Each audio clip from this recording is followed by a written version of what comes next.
So first of all, welcome everyone to the Call for Code 2019 Puerto Rico Hackathon. Throughout this year, I've noticed more people are going to events, creating solutions.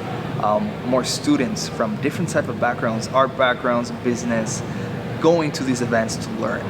So I've seen more interest and the community grow since last year's hackathon. I'm a psychosocial support specialist for a humanitarian aid organization that responds to disasters and humanitarian crisis.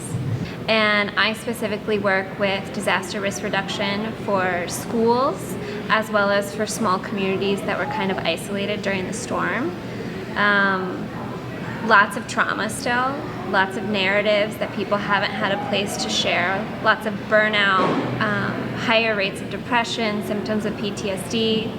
After Hurricane Maria, rates of suicide and suicide attempts skyrocketed as well. As somebody working in this field, like, we need more technology, and I think that when you have hackathons like this where people who've experienced the disaster and the emergency are part of developing the solution, you're going to get a much more meaningful solution. You can also receive psychological first aid and suicide intervention via communication and programming with artificial intelligence.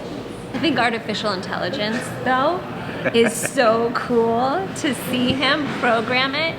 Like, psychological first aid are a set of steps that somebody can use when somebody's in a state of shock or panic to ground them and to activate them to respond in a traumatic experience.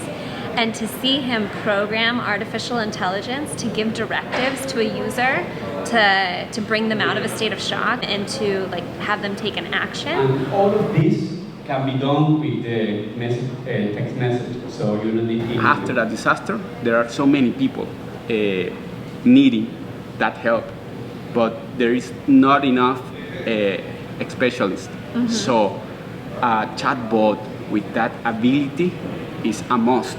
Amazing. Yeah. Wonderful. And that goes to Team ComSTRONG.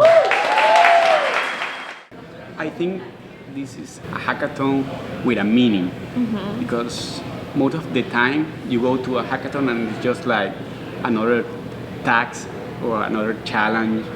So the experience has been really great. I loved it.